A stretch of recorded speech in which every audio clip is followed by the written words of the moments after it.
What's up, everybody? I'm back with another episode of the Keep Going podcast. Today's guest is Xavier Hunter. He's a pro skills coach based out of Oklahoma City. His company is EBC Athletics, and he trains everyone from kids to professional athletes. He's also an NCCAA 3-time national champion in basketball, as well as many other accolades.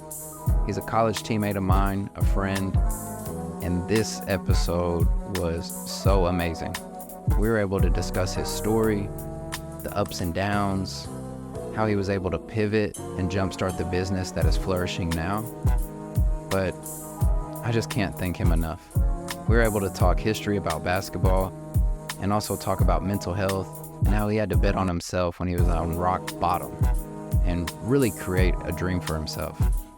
I think this is an amazing episode, and I think you all will really enjoy the flow of the conversation, but also the vulnerability and showing how it's okay to talk about what you go through so that you can propel yourself to the next level. I really appreciated his time. Can't wait to talk to him again. Hope you all enjoy it as much as I did. As always, keep going. Xavier Hunter, I appreciate you, bro. I appreciate you coming through. Appreciate it, man. Man, I'm excited about this one. Yeah. So, man, I'm going to dive into quite a bit, but I just want to start out by just celebrating you on your brand because you showed up, you're already in uniform, and it's EBC, so break that down for me just so people can know what you're doing. So I'm a professional basketball trainer. I'm the owner and founder of Elite Basketball Club Athletics. I founded this in March of 2021, and it's just kind of grown over the years. Still relatively new, but you know, I'm still trying to be a student of the game more than anything. That's the reason why I got into this industry, just so that I can still be able to learn and be able to pass down my knowledge of the game to this next generation of kids. Is that what sparked it? Is you're like, I want to pass it on? Because you've played a lot of high-level basketball, and then you just made a decision? Yep. So this wasn't a dream of mine. Right. You know, I had other interests. I had other things that I wanted to do with my life, but outside of playing college basketball and almost getting a chance to play pro, I came really close, but things didn't work out for me. And I kind of steered away from it for a while just to, you know, pursue other things. But, you know, I started noticing guys that were, you know, I played against in college, and they were starting their own little brand. And I was like, you know what, I've done a little bit within the game. I've had a little bit of success. And humble. Bro, you might be, I got to say this early. You're one of the only guards I've ever guarded in my life that I fouled purposely like 4 times in a row, and I had to tell you, hey, bro, my bad, I just can't keep up. You were so shifty, and you probably still are, especially since you trained. But I remember at Hillsdale, Randall University, there were some plays where I'd be guarding you, and I would just foul you. I'd be like, hey, bro, it is what it is, bro. You're going to have to check it up and switch with someone else because I'm not fooling with that.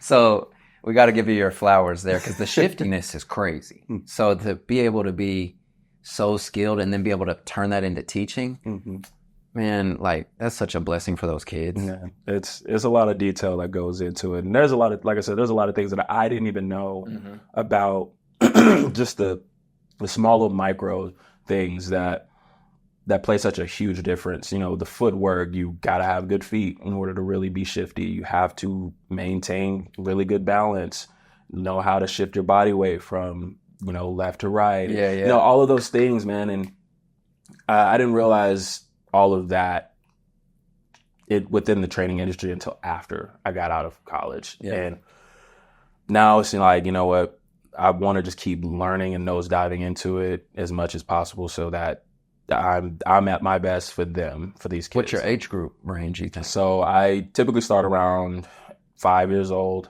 5 years old, all the way up to pro. And I don't have too many itty bitties, but that's where it starts. And I'm not one to just focus too much on the pros. I really want to, you know, work with as many younger kids as possible, because I feel like if you can teach at that age group, you can teach any level. Yeah, because you'd be like, I do not train kids, but my friend is a striking coach at the gym I train at, and he has kids that play basketball. And so sometimes we trade that, and you have to really focus on a couple things. Like, you can't be like, we'll do this, this, this, and this. It's like, no, you need to work. Like, we were just doing triple threat one day. But then they went and played a game and they were using it. And I was like, okay, I guess it works. Yeah. Like, on the training side, you said you, like, when you got out of school, you kind of took a step back. And I know what that's like, because when you play basketball and you're only in your 20s, but you've played 20 years, sometimes you need like that step back. Was it a step back where you needed a break because you were done with it, or was it like what was that? I think because essentially I wanted to play professional basketball. Yeah. And once that dream just wasn't a reality for me, I definitely slipped into a bit of a depression. Just didn't know what's the next step in life now. And I think as former athletes, I mean, we go through that stage. You know, we just don't know where to do. What's the next step? It sneaks up on you. Yeah. And I wasn't prepared for that when I wasn't prepared for my hooping years to be over. So that was a big reality check for me. So I needed that time away just to get myself together, and figure out what I was going to do next. And during that time, I realized that I missed the game. I want to get back into it in some form, whether it was me trying to pursue a career again, or just teaching. And I fell in love with the teaching side more than I did the actual trying to pursue another opportunity to play pro. So no, I get it. I always shout out my wife for she kind of reignited it, because it was similar to me, where when I was done with it and we started doing jiu-jitsu and other stuff, she's like, you don't really hoop anymore. I was like, I hooped for so long. And it wasn't like I was having a negative outlook on the game. It was just like, man, I kind of want to try other stuff. But then when you do hoop or you do teach someone, you're like, I do actually love it. Because, I mean, it gives you so much identity. It did for me growing up, but I'm sure you too, like, especially going to the level you did. I mean, 3-time national champs? You had to be some player of the year and all that too. Like, so, man, I wanted that so bad, but, you know, it just didn't work out for me. Got out of the plans. I've been very blessed with the accolades that I've been able to encounter throughout my career, and it's no brag at all. But man, I've national tournament MVPs, All-American honors. It was at Gilbert Arenas. I forgot you wore 0. Man, yeah, and I think the Bebo Francis Award nomination, that was a really big one for me my senior year. You went to Dell City. So that was. I mean, I've had a very great. I have no complaints, man. What was the culture like in Dell City for basketball for you, as far as like the team culture? It was great. We were really coached by some really good, really great coaches. Gary Harper, he's at Mount St. Mary right now. Oh, cool. And Tim Stocksdale, I think he's still at Southmore. But we had a chance to, my senior year of high school, we had a chance to win a state championship. We got beat out by Bishop McGinnis. But yeah, they had a really, really solid, disciplined team, man. And we just couldn't get over that hump. You all had a pretty tight group, though, because you all are all friends and things. Yeah. Yeah. That was a really good, really great year, my senior year of high school. And you always were, like a high-level playing player. Like, you always got a lot of playing time. You're always a scorer. I didn't really get that until my senior year, really. That's when I kind of started getting a lot better. I think it had more to do with me playing AAU club basketball. I only played 1 year of AAU. That was it. Yeah, one summer. And I feel like it's like that for a lot of folks. Like, you either played AAU or you didn't. Even if you were skilled. Like, I never played AAU, but I have friends that did. And then you saying you only play a year, but then to go as far, it's really crazy. That was the first time I've ever played basketball all year round, though. Nice. That was a huge development for me, and I didn't understand the AAU realm until that, and that's what really changed it for me. So, what about because you went to a JUCO before, right? So I played at Fort Scott Community College. They're in the Jayhawk Conference. How'd you get there? So AAU. So I don't think I would have gotten recruited unless I played AAU. So we played in tournaments like the Gasso out in Texas, Great American Shootout, and that's where my recruiting started. So Coach Cook recruited me. Is that older dude, Coach Cook, or who's the head coach? Because it was an older coach, wasn't it? At Fort Scott or no? He was relative. I mean, he was older. I just remember because Tyrone and them at Municipal, Coach Tyrone, the old head. Because when I got done with high school, I never played AAU. And so I was like, how do you even get to college? And I went and played with him in some tournaments in Kansas. And I remember the only person that talked to me was Fort Scott. And then I was always so scared of leaving Oklahoma because I wanted to be close to home with my family. But I didn't even know like that connection until we met at Randall. And I'm like, oh, dang, he went to Fort Scott. Like, that would have been cool. So that's nice that you went there. Did you develop your game there? Or like, yeah, that was another reality check. Freshman year, tough. That is a tough thing. Like, dogs are made at that level. Like, it's so much more than just being skilled. Like, it's a more mental aspect of it. Like, you're trying to grind and get out. It's not, I'm trying to stay here. You're here for a reason, and we're trying to get you out of here. Did you do 2 years? I just did one. One? Oh, 1 year. Man. Congrats. Yeah, I did one, transferred back home, but my family was going through a bit of a rough patch, so that was another reason why it was the right decision to come back home. And how'd you do at Fort Scott? I did all right. I wasn't great, but I was transitioning from being a scorer to a true point guard. Oh, you played point up there. So yeah, I played point. It wasn't really my thing. I was more of a scorer, and I knew that, and I didn't really like it as much. But so you didn't like the getting everyone involved? Or? It wasn't like I didn't like getting everyone involved. I didn't know how to play or be a true point guard. You know what I mean? Yep. Bring the ball up and get guys into the right spots. That wasn't, that's I've always been known for being score. Go put the ball in the hoop. Well, you catch the ball and I mean you're gone. I mean, jab step straight to it. Yeah. So I think that's a huge transition because some people can alternate. Like, makes me think of like Luka and Kyrie, like they can alternate, but when you have a role, it does help. Yeah. Because when you're at Randall, like it was pretty established because you're the two guard, you're the scorer. Yeah. You touch the ball, I just got to score. So when you when you came back to Oklahoma, were you already set to go to Randall or? So I wasn't set to go to Randall. I think so. How this happened? Coach Mossman was my AAU coach for that 1 year. So for that 1 year, Dang. Coach Mossman. Okay. So Coach Mossman and then Coach Bearkoff were also with the Wizards. Right. So they were both in that same organization. So it was really like, this is a perfect fit because they already knew who I was, they knew my game.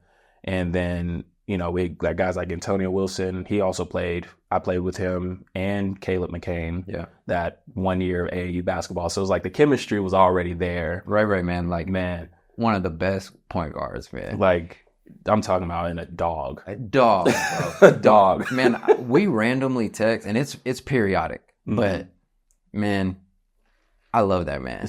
Like, he's a dog, but he's just a great human. Yeah. So when we would be in the trenches together, it's like, no, you're a real one. Like, I'm going to keep you around. And he's just, I mean, he talks shit. He commands the floor. And I think you all fit well together. The one and the two, but also being both shifty. It was a cool lineup. Man, it was great, man. It was fun too. Like, there's just so much. It was so much bigger than just, being teammates. It was off the floor. Like, everybody, the whole chemistry was there. I mean, from the moment we started playing, going up and down just in the preseason, man, I'm talking about, I already knew just from that moment, like, I think this is going to work out. Those were my favorite times. That preseason was unmatched. When I talked to like Hick or Phil or any of them, I'm like, that pickup before like the season started, that shit's crazy. Because then you get to see people really get in their bag, and it's pretty crazy. Yeah. And watching you and Antonio and Caleb, I mean, of course, Phil, Moody, and all them. But I think it was cool how, I'm going to tell this story because it's really funny. So, Todrell and them that were there before us, I remember showing up because I was told to like try to go hoop there, not for college, but like just pick up. Yeah. And I pull up in the parking lot, and this is probably a year or so before we all went there. And I see Tadrell, Lou, and all them. And I said, oh, no, I don't know if this is like the right parking lot for me. But this is because when I graduated high school, I was hooping a lot, but I was trying to get better. Right. And I remember pulling up and seeing them, and I was like, not yet. And it's one of my moments I laugh at because literally a few months later, I'm back there playing with you all, and it was all normal. But I don't think people understand like how intense some of those runs were. They may see a small college and be like, okay, well, I bet they had some hoopers, but man, that pickup was unreal. Yeah. I mean, you all had a squad, and there's some unique ones too. Like there's some random guys there that you're like, okay, they're cool, but then they can just hoop. And you're like, what the heck? Mm-hmm.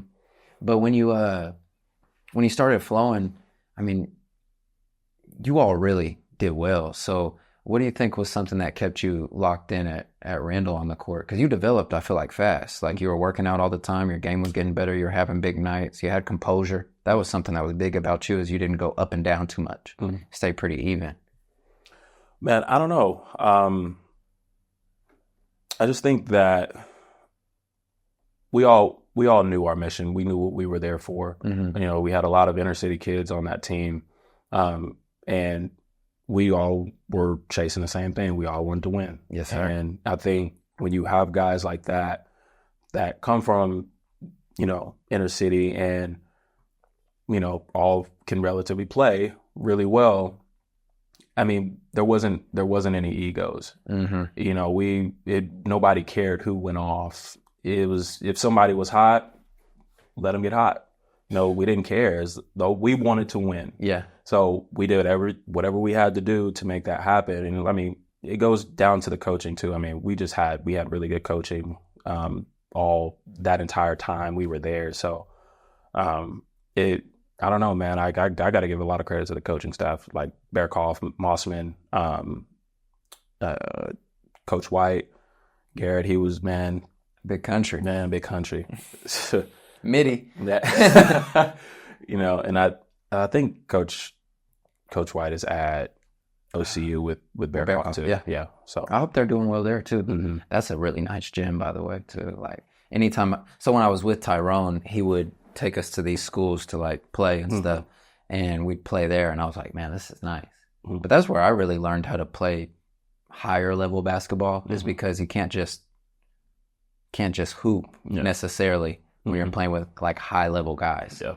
And that was something I respected about Randall, is it was high enough level that you had to like play smart. Mm-hmm. Like, of course you can score back to back. That's not what I mean, but it's like, you don't want to take dumb shots. You got to be there on defense. You got to be on defense. You got to like talk. And I just remember how heated it would get. So it's kind of funny, like how fun that was.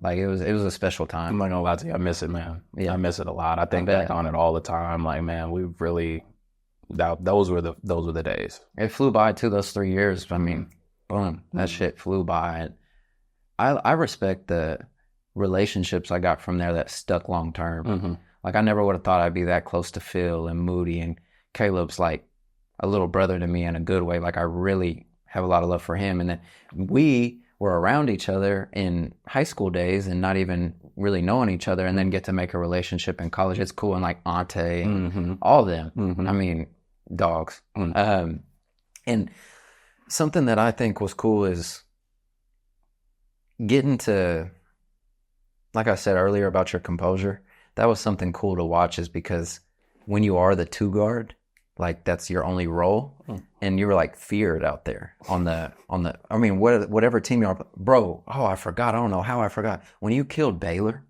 that shit was insane. You and Trey, bro, that was the coolest thing I saw, because they don't want to show you no love. And people may not understand this, but when you're a smaller school, bigger schools will pay you to smack you. Yeah.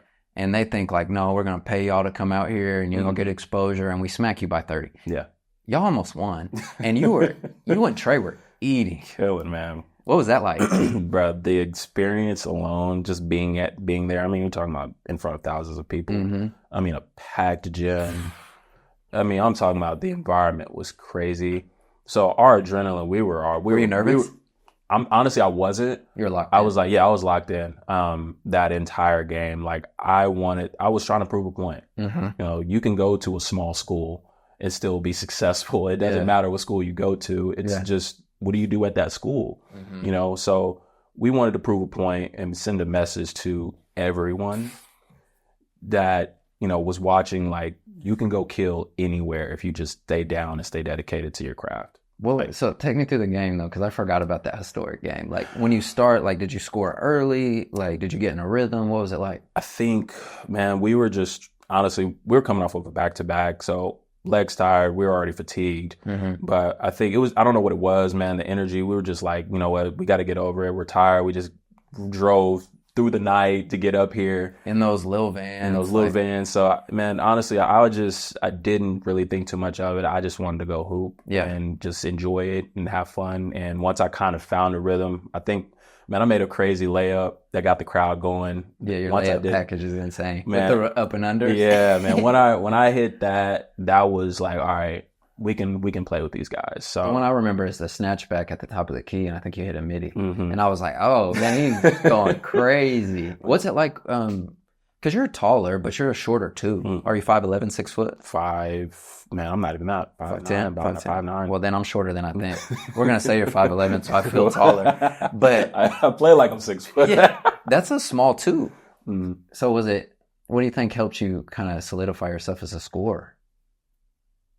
I just being quick, fat. Yeah, my first step was like, okay, I know I can get downhill, and I know I can get by my defender.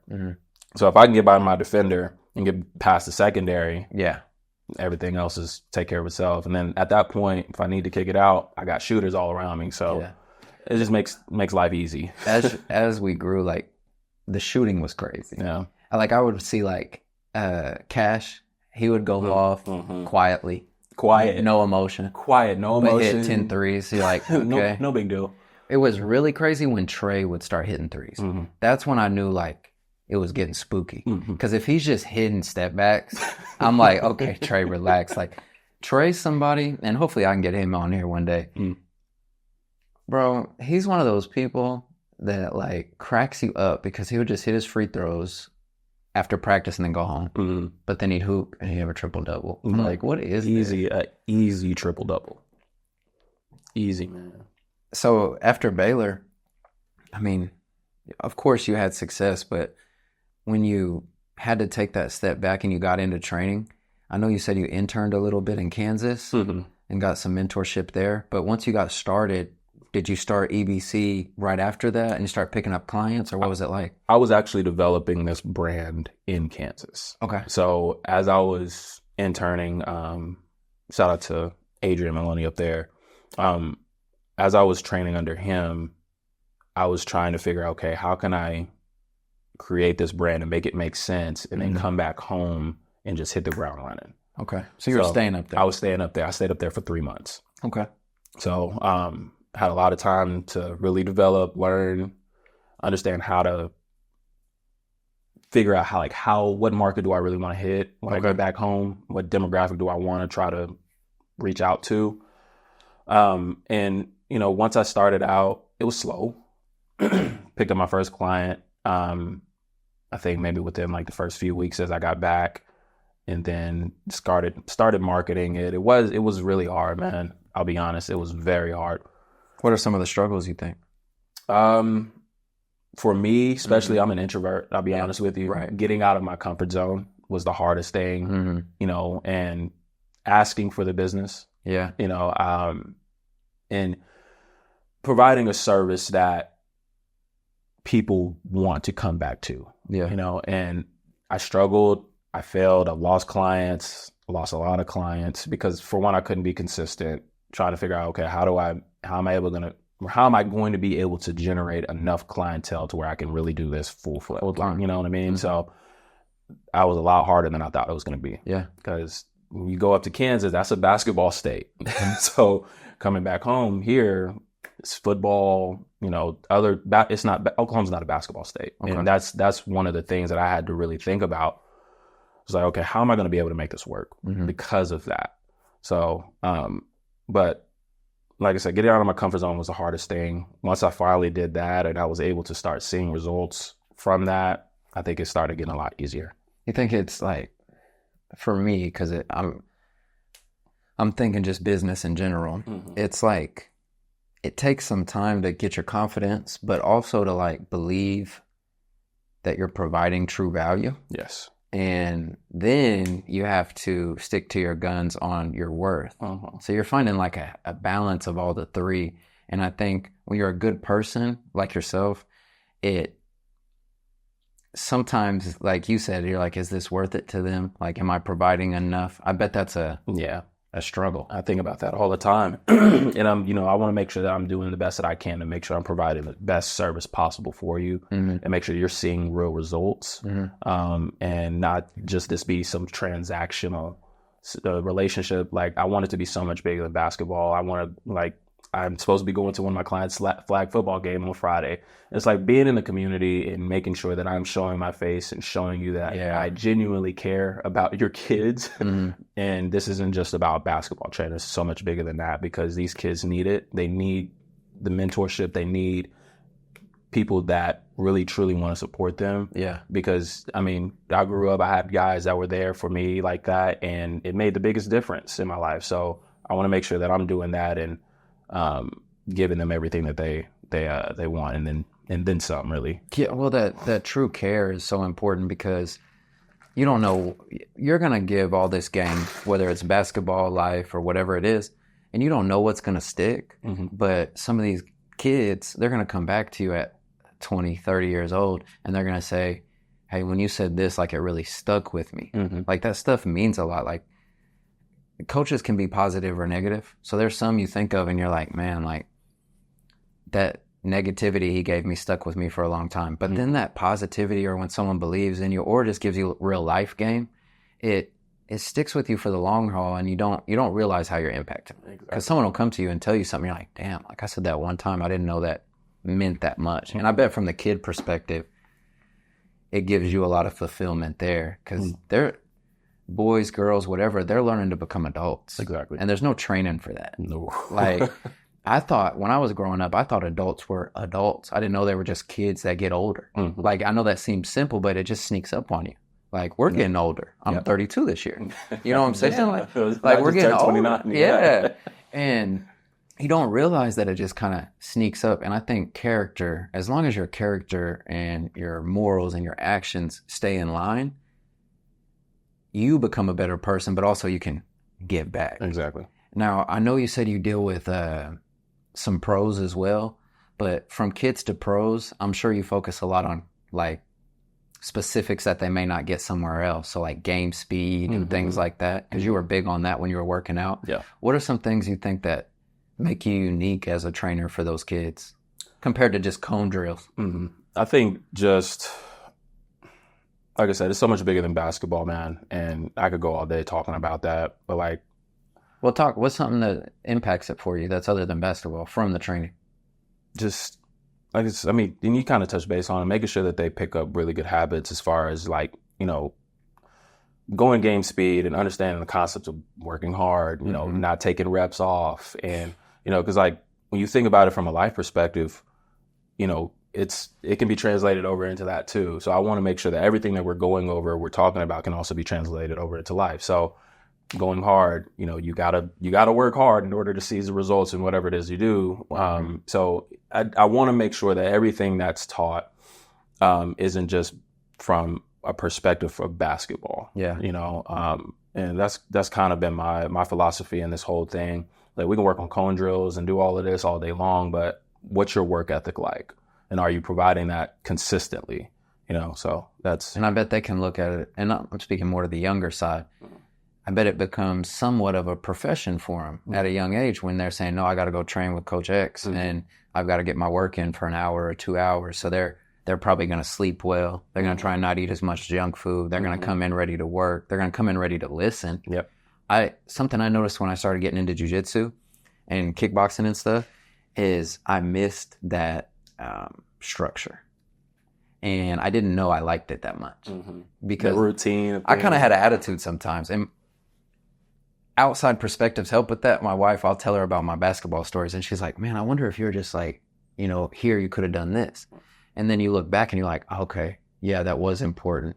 And then when we got into jiu-jitsu, I'm like, man, I really like working hard with peers for a common goal with a leader. Yeah. Like it's something nice about it. Like a story that sticks with me is my first time going to Hillsdale or Randall. I was a walk-on, and it was Hell Week.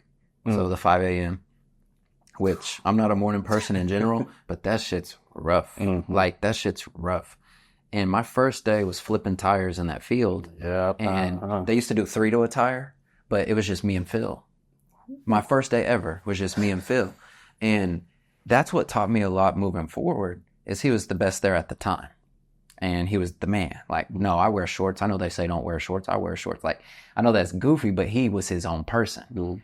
And to be flipping tires with the guy the first day, and he's putting in that work and he's motivating you, it just bred that culture. Yeah.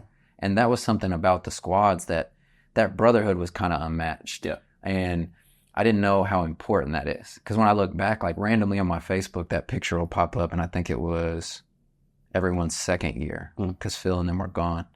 And we're outside and we're doing all that Hell Week, and I think I'm by Antonio, and you're standing there, and Caleb's there, and Cash is there, and all those other guys, and you're like, no, I remember dying right there. Like, I remember that hard work. And I guess you don't realize how important it is. Like, those kids are going to look back and be motivated by that. Like, when they hit a roadblock in life and it's hard, they're going to be like, no, I can push through because I did it before. Exactly.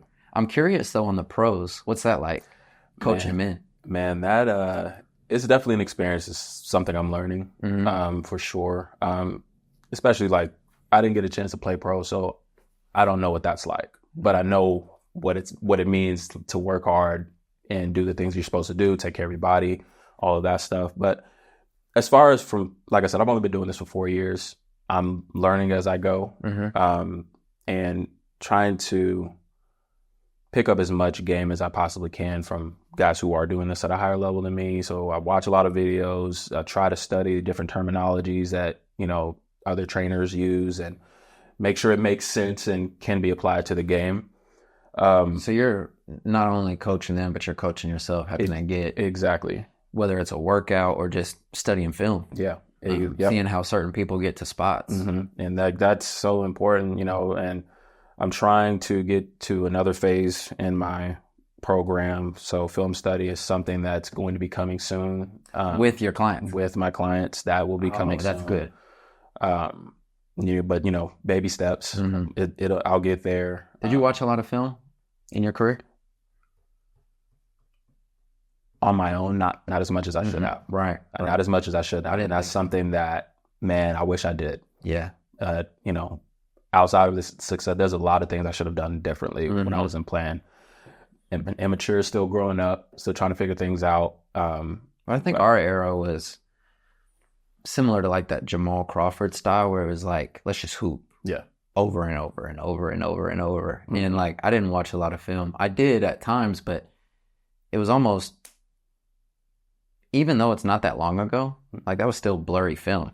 Like, it's only 10 years ago or however long it is, 5 years, whatever. But it doesn't feel like that, man. But it was blurry film. Like, you look back, like I look at some of it and I'm like, dang, like, no. And I didn't realize the importance. And I think it does come from maturity. So a mentor is someone that can kind of help someone skip some of those steps and get further along at a younger age. And that's what you're doing for them, because once you add that film study and they know I have to take care of my body, I have to work out with X, and then I got film.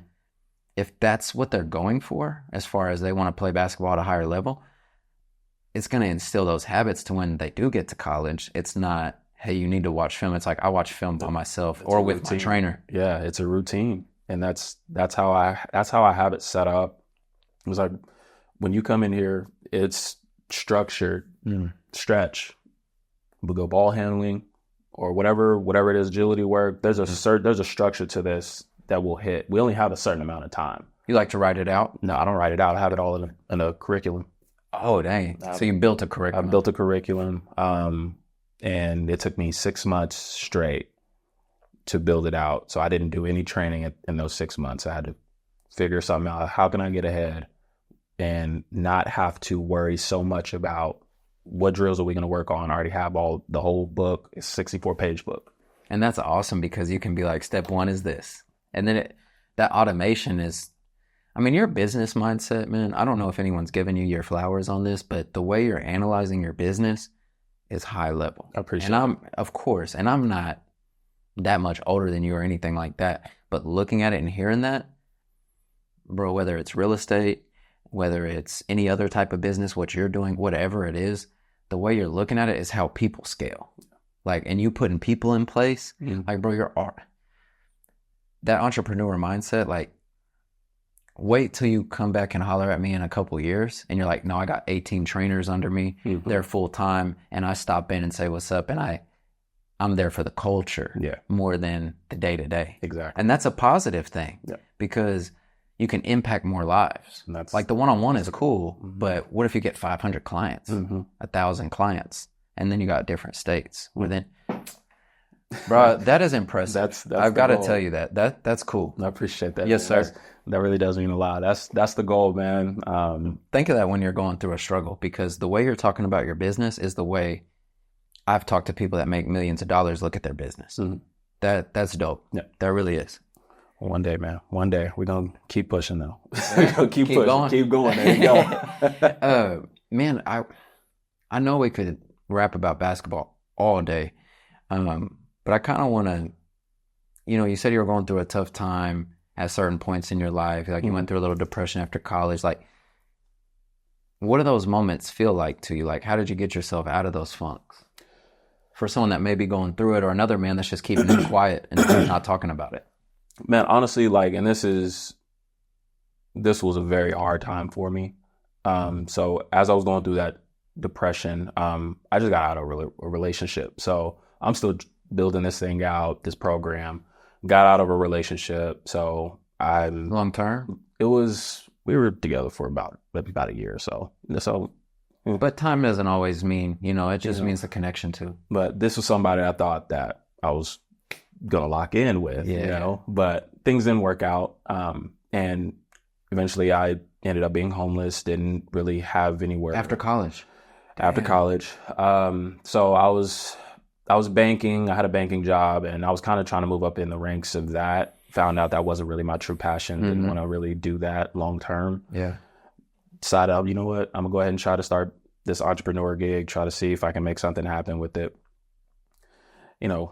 And as I'm going along, I'm bouncing couch to couch, home to home, trying to figure out, like, okay, how do I make this work? So I ended up moving out to Kansas, reaching out to my guy and was like, hey, I'm trying to start this thing. Could you help me out? He told me to come up there, ended up staying with him for those 3 months in Kansas, came back home after that, tried to, start this thing, wasn't getting any clients really. I only think I had maybe one or two.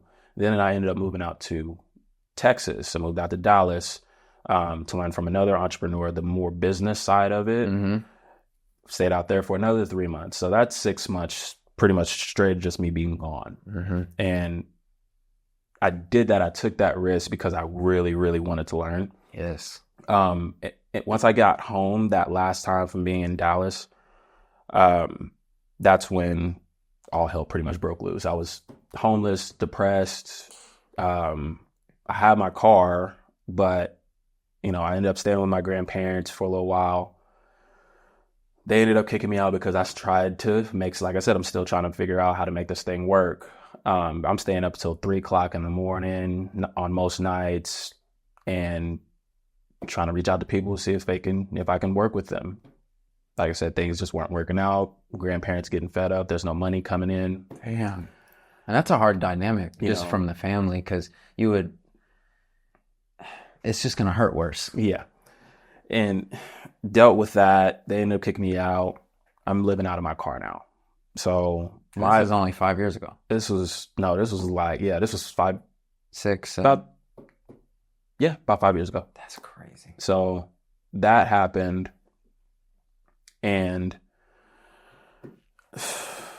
I'm talking about, I'm I'm living at the lake in my car, just like I said, I got my iPad, but I'm trying to figure it out. Mm-hmm. That was a hard part for me mentally, because I'm like, all right, when is this break going to happen? Yeah. When is this going to happen? And what do I need to do? Mm-hmm. You know, and this is where faith comes in, is like, I believe it's going to work out regardless of whether other people see it or not. I'm going to make something happen of it. Yeah. And it was a slow grind, you know, it's a slow grind, but you know, I had a really great family that took me in for a while, and you know, things started kind of happening. I was finding consistency. I got contracted out of Chesapeake Fitness Center. That was a huge thing, because most trainers, all they need is just a gym to where they can get the work in and be consistent with it.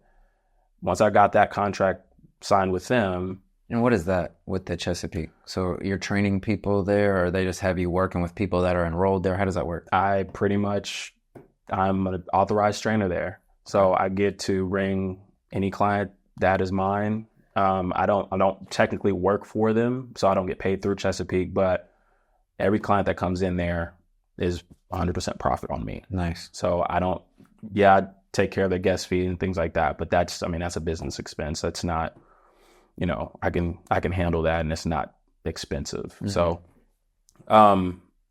but outside of that, you know, I lost my car to repossession. Fuck. So, I'm going through it. Yeah. Still don't have a home. Mm-hmm. Lost my car. Now I'm walking places. I got to take the city bus around the city to get to and from places. It was a really hard part. That was really hard for me, because I wanted this so bad. Mm-hmm. And I didn't get my first client until after I lost my car. Yeah. Or my first pro client until after I lost my car. But man, when I tell you that building relationships is so important. Yes, sir. I was vulnerable, man. I was just telling them, I was like, I really want to make this thing work. Could you guys if you could, come pick me up. I'll make sure not to charge you. You guys are free. You're good. Just help me get to and from places. And, you know, I'll help you guys out. And these guys, they're not even from Oklahoma. They're just here playing in the TYB or TBL, out in, is that Shawnee? Yeah, out in Shawnee. Okay. No, Enid, I'm sorry. Enid, yeah. Okay. So is it the same league? Because there's a Shawnee team like Potawatomi something. Yes, that's the same league. Same league, yeah. Okay. So they're playing for the Enid Outlaws at the time. So they're from like Texas. So they're just up here just for that. And they were working with me, and, you know, one thing started leading to another. I started posting more on social media, and more people started reaching out to me about training. And it just I started seeing real consistency now. Yeah. Now money's starting to come in. Things are starting to really take off. But things didn't really start taking off until this year. Of course. It takes time. Man. I didn't get my first referral on real estate for like 3 or 4 years. Really? I didn't have a friend reach out to me or someone that we knew until like 4 years in. They're like, oh, you do real estate? I'm like, yeah, I've been talking about it for 4 years. Mm-hmm. But it takes time. Yeah. And most people quit. The stuff you're saying, man, like, especially since this is the deepest we've gone as far as conversation, like, bro, God bless you for that mindset, because it literally feels like I'm talking to myself on those things, because I remember that. Mm-hmm. Like, I remember when it doesn't look like it's panning out, you're making no money, you're trying to get it. So I just appreciate your vulnerability. That is dope as hell that you went through those low points and you didn't quit, because most people are going to quit or make up excuses. Yep. If someone was living at the lake and they're bouncing couch to couch, they're going to fall into bad habits. They're going to make excuses. They're going to say the world's against them. They may do illegal activity. They may have all this stuff. Mm-hmm. And your character kept you locked in. Yep. That shit is crazy, man. That's impressive. Trust me, I came close, but, you know. Which we all have. Yeah. I mean. It's like that, just that faith, man. Just believing that things are going to work out no matter what, regardless of who says what, how they feel about it. You know that it's going to work out. And that's what's going to make this even more impactful than it already is. That heart. Mm-hmm.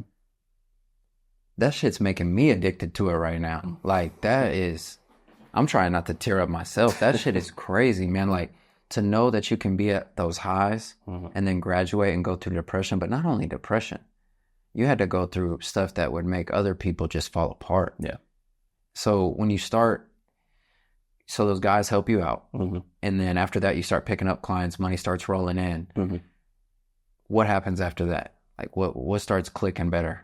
So you start getting a schedule of all these people, you stay in a routine, like now you're by yourself, or what is it? Essentially, like, now it's like, okay, well, I need to be as consistent as possible. Things are starting to work out. Reoccurring schedule. I'll see you again next week. We can either schedule twice a week, we can do once a week, whatever you want to do, but it needs to be consistent. Now that I have a place to work out of, let's make it happen.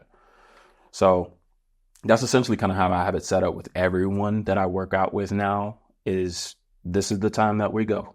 We'll do this every single week as consistently as we can. You work on your game outside of this because I only got 60 minutes. If we only have once a week, you need to be working on your game. Okay.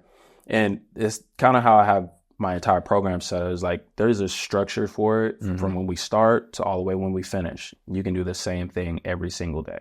As long as you're trying your hardest to build those habits consistently, I promise you're going to see results. You know, and that's why I feel like my business is gone. It's started to kind of really get there. It's not where I really want it to be, but it's definitely getting there. I just want people to really just understand that it's a lot of work. But, you know, if you really, really are truly dedicated especially with an industry like basketball training, you got to be consistent too, you know, and that's something like I lost clients because I couldn't find gym availability. I was inconsistent, but now that I have it, there's really no excuse anymore. So you had to bet so much on yourself. Like, I know times got hard for me, but man, you're going to have to write a book. Like, that story. And I know there's all these details that you could go into and tell me, like, no, this happened one night, like one day at the lake, this. But like I said, man, that shit's hitting me hard because there are so many people that have so much more than what you had at that time, and they're making excuses. Like, the motivation that you can get from hearing you talk about that is insane. Like, no wonder you can pour into these kids and these pros and, like, have a long-lasting effect. That is impressive, man. And I was excited to talk with you today because I knew we would get into it, but I was not expecting that. I think that's pretty fucking awesome. That's the reason why my slogan is all in. Yeah. All in or nothing. Man, that is wild. How impressive, man. And so you're dedicated to it now. How long have you been full-time with it? Full-time for sure. It's going on 2 years. What's the gym you're out of now? Do you have one or you have multiple? I just have one. Okay. So just one gym. It would be nice to have another one for late hours, but, you know, I like to rest. You know, I need my rest too at times. So I really still have whatever the gym schedule is. I just go based off of that. So my evenings are booked up Monday through Saturday. I have Sundays off. Need that day off. Yeah, you said 5:30 a.m. to 8. Yeah. That's tough. During the summer. During the school year, I have a couple clients that I work out during the day. They were in the morning, and then from 3:30 to 8 p.m. Monday through Friday, or Monday through Thursday from 3:30 to 8 p.m. I'm booked. And that's private, so most of the time it's just one-on-one. So most of the time it's one-on-one. Now, how my sessions are work, or how I have them set up, is you can have up to four people in your session. So if you have a sibling, they can be in there as well, but you have up to 4. I just charge a single flat rate for each session. Oh, nice. So that also builds some community with the kids that can do it as a group. Like, you know, me and my brother, or me and my best friend that are trying to hoop. Exactly. We can stay locked in. Because I don't know about you, but I doubt you had a trainer growing up. I did have a trainer.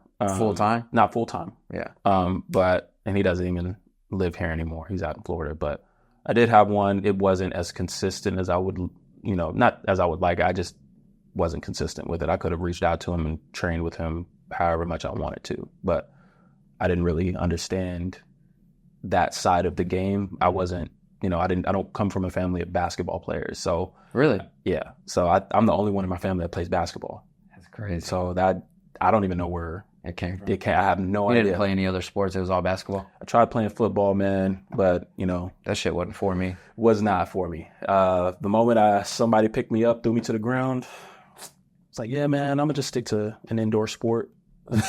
Stick to an indoor sport and just kind of go from there. Yeah, the physicality is different. Yeah. And it doesn't mean that you're not physical, because when you play basketball, you're physical, but just getting concussions for fun, that don't sound fun. That doesn't sound like the move. And, No. So did you have family support growing up with basketball and with going to college and things like that, and just got rocky after? Yeah, it just got a little rocky after. Yeah, my family support was great. Definitely, they were at a majority of the games. Grandparents, aunts, uncles, everybody, cousins, all of them. But yeah, after college, things just got kind of rocky, and I just didn't know where I was at mentally. Well, most of them want to fast track you and be like, all right, what are you doing now? Yeah. Like, what are you doing now? What are you going to do? Are you playing pro? Okay, it didn't work. What are you doing? Yeah. What's And the plan? That pressure can mess you up, because even when I was finishing at Randall, I wanted to go play. And I was like, okay, what's the process? Like, how do you get here? Like, because I didn't play a lot at Randall. I didn't get a lot of PT. So my goal was like, I know I can hoop. So I think I want to go to the next level. But then sometimes things just don't work out. Just don't work out, man. And you have to pivot. And the fact that you pivoted, which is great, but you had to pivot alone. Like, man, like not to have support, and then from the grandparents kicking you out and things like that, like that can push you up against a wall where it's like, I'm only going up from here, or I'm just going to bury myself. Yeah. So Got to hit rock. I hit rock bottom. Yeah. The only way is up. Yeah. You couldn't go further down. Couldn't go further down. I'm already here. So what's, at that point, it's like, okay, what excuse are you going to make? Are you going to keep going, or are you just going to stay here? And I made that decision. I was like, I'm not going to stay here. I'm going to get myself out of this hole, and I'm going to just keep pushing. Did you have friends that were supporting you? Because you have a lot of friends, but were they supportive? Were they not there during those times? And I'm not trying to out nobody. I'm just curious. I think for me, and this is no one's fault. It's not even my own family's fault, because they just didn't see the vision of what I was trying to pursue. I saw it alone, and I knew it clear as day. But, I talked to a couple friends, and I was like, hey, man, would you want to maybe partner with me or go into this with me? And they just, it's your journey. Go ahead, bro. You got it. It wasn't as if they didn't support it, but it was like, I could kind of see, like, this is probably, I don't know if this is going to work out or if it's not. Because there's a lot of trainers that get into this industry and they do it, and then they get out of it, and then they do it. It's just kind of here and there. But I wanted to go 100%. I'm doing this full time. I'm going to make something happen with it. So when I was going through that homelessness and stuff like that, it wasn't as if they weren't supportive. I just didn't think they understood what I was trying to do and how much of a broader scale I was trying to make this thing happen with. So as far as family and friend support, it wasn't relatively there, not as much as I would have liked it to be, but I also didn't reach out enough as I should have. On your own too. Yeah. Most people won't see your vision. Yeah. And they say that with any entrepreneur, whatever you're doing, even if you're just making custom socks, like they're not going to see your vision like you see it. Like I remember when I was first getting into real estate, the only person that told me I could do it, besides, my peers like Tez and some other people that got me into it, was my sister. She was like, you got this. Like, I think you got this. Like, and she was always hyping me up. She's my older sister, but she was like, if anyone can do it, you can do it. And my parents were just so nervous. They're like, wow, like they were born in the 60s, so they're in their 50s now. Where's the stability? Where's the monthly income? Where's the every 2 weeks you get paid? And I was like, man, I can't work like that. I can't, because I was busting my ass, and then you're getting pennies. You're like, dang, I've spent 80 hours in there that week, and I got a few $100s. Yeah. Like, that doesn't work. And it just takes a special person to stay down with that. And I always shout out my friend James and Sydney, which you've never met them, but those were those were my guys. Like when I was growing up, James is the one that taught me how to dribble. Sydney was my oldest friend. I was just a shooter growing up. I didn't know how to hoop besides shooting and passing. And which is funny because I'm a streaky shooter, but I grew up a shooter. But he was into and1, like Hot Sauce, Professor, AO, those. So he taught me how to dribble, and I was like, oh, I like this a lot. Yeah. And I remember it was about 2 months into my real estate career, and I was in the garage with them one night, smoking, bullshitting, and man, I was really panicking. I was like tearing up. I was like, guys, like this selling homes is so hard. Like I really don't think I can do this, man. Like I'm not getting clients. It's like so similar. Yeah. I'm not getting clients. I'm not getting any money. I'm broke. Yeah. Like luckily my mom lets me live with her because this shit is hard. And then they were like, no, like if anyone can do it, you can do it. You got the best mindset out of all of us. Like you got this. And now I'm 8 years later and I look back at that garage time and I'm like, man, you don't know who's going to get you through it. So to even have some support, even though their support was you got this on your own, that shit still motivated you to be like, no, they're right. Like it's not their dream, it's mine. It's yours. Do you think going to Texas and talking to that more business-minded guy helps you map this out how you have it? Because the way you're describing it is a high-level business. So just kind of seeing how, and this was a woman. Oh, sorry. So no, it's all good. She helped me understand that I have to figure it out on my own. And it was, she's going to help guide me, help me understand like how to kind of structure it or what you should do. But one thing she made sure of is that whenever you do get going, I can't help you anymore.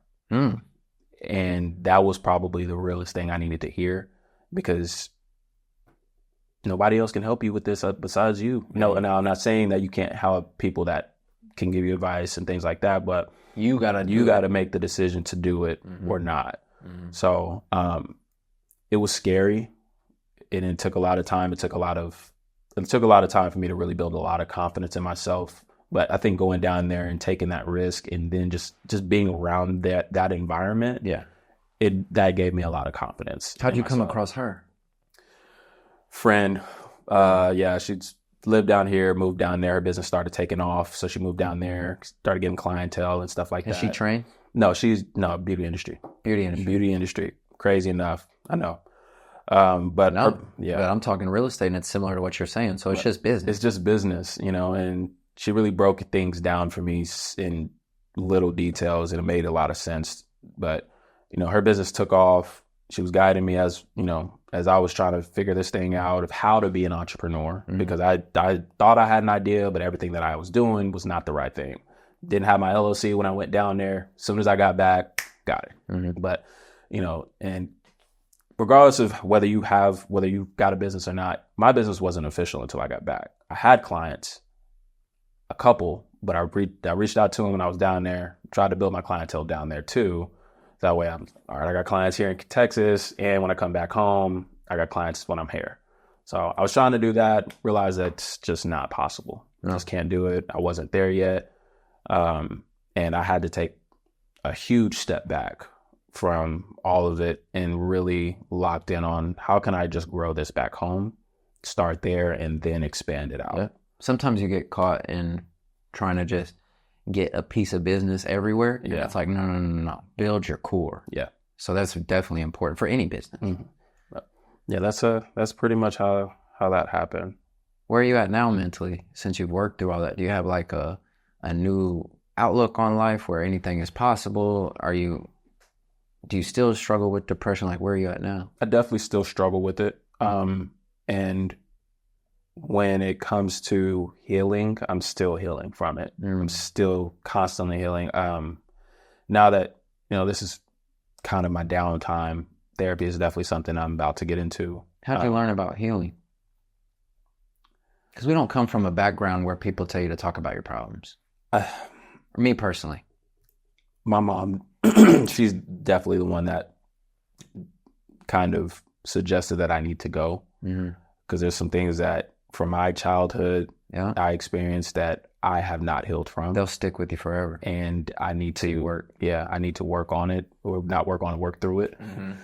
But, you know, she made the suggestions like, you need to probably go see someone and get the help. And it made a lot of sense. It was like, she can only help me with so much, but I need that unbiased opinion. Yeah, you have too much history with each other. You know what I mean? So that's definitely something I really got to zero in on, since I do have this time to kind of decompress from the summer. I need to get myself together, and just kind of really hit it hard, because dealing with that, the homelessness, losing my car, my first purchase car on my own, losing that, you know, that really doesn't feel good. It doesn't feel good, you know, and that's something I got to be better at for sure moving forward. Well, it seems like you've made, monumental strides in the right direction. I'm trying, man. I'm just so impressed with, I think positive energy attracts positive energy, right? And men or women, but I'm speaking more on the man side from my friends like yourself. I'm so lucky that majority of the guys like yourself that I'm, associated with have that mindset where they know they have to work through something. Yeah. Because I just know when I was growing up, there was none of that. Like, my mom never told me that. I went to therapy and my mom said, "Are you in there talking bad about me?" And I'm like, "Mom, shut the hell up. Like, let me do this." Right. And that's stuff that people struggle with. And a lot of people will say, like, "No, I don't have any demons. No, I don't have stuff I struggle with." But then you see it. And it's like, it's okay to be vulnerable. Yeah. It's okay to say stuff that's tough. I met with a friend last night. His name's David, and he has a pretty high-level roofing company that he started. And then he goes to the gym I'm at. And we were meeting because we've exchanged some business. And he was like, "We need to hang out, man." I was like, "Cool." Bro, we sat down and it was 2 hours of therapy, like off rip. I didn't even know it was going to that. He's telling me what he's been working on, what I've been working on. And I'm like, this is the stuff that not only you can pour back into people at a different point than you, but thank goodness we're learning it at this time. Yeah. To where the next 30 years, the next 50, 60 years, you're just going to have a way better outlook on life that you wouldn't have, especially someone like yourself that went so high and went so low. That can just break so many people. And faith, believing in yourself, and then just never quitting. That shit can change your life. Really, and to look at you right now, I haven't seen you since you came by to do that striking.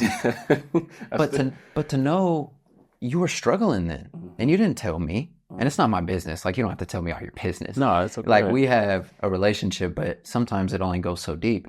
But we were over here kicking it, hitting pads, and you didn't say nothing. But I needed that. Yeah. I needed that bad. I needed that. That was random too. Because it's not like we hung out in college. When we just hooped and then you cooked me and then I tell my friends about fouling you. Like, I really do. I'd be like, "There's this dude, bro." And I like playing defense. Like, I'm not too bad at defense. But I was like, "Bro, this dude is so shifty that I'm just fouling him every time down." And you would have a little bit of attitude. Like, he's just going to hold me. And I'm like, "Hey, bro, switch it up. Switch it up." So the fact that you say you needed that, like, how did we even come to that? Did you reach out to me? Did I tell you? I feel like it must have been you commenting on something like, "Oh, are you doing this?" Yeah, and I think I reached out. It was like I was trying to get into something like that. I told you I had a guy that could do it for you. Yeah. And you were like, "Well, I'm really looking for, just something easier." Yeah. And maybe it was because that other guy's X amount an hour. And then we met in the garage, and it's our first time hanging out. We did an hour of working out. And we can still do that whenever you want to. I was going to say, man, I want to get back into that. Like I said, I got some time, so. I got you. I'm still relatively new. I'm coming up on 4 years. Yeah. But just like basketball, once you learn enough fundamentals, you can at least pass the fundamentals. Yeah. And so anytime my line's open and I've got the garage set up, like anytime you want to, you can pull up and do that. Like, that's no problem. All right. Any value I can give. And as far as like, your story, I highly recommend that you tell it more. You wouldn't know how impactful it is. I went to a real estate conference, and this guy's he's a high-level guy, like millionaire guy, and he's from Mexico, and he's telling his story about like growing up poor, parents dying, his mom being or one parent dying, his mom being a drug addict, all these things. And like, it's just a piece of it that helps. Someone's going to hear this and they're going to be like, man, I thought X had it all figured out. And then they hear something like that and they're like, oh, my problems are okay. Like I can push through it and keep going. But something that's blessed me with this podcast, man, is one, the vulnerability, but two, after I'm done, I always have an insane amount of good energy and I never know where it's going to go.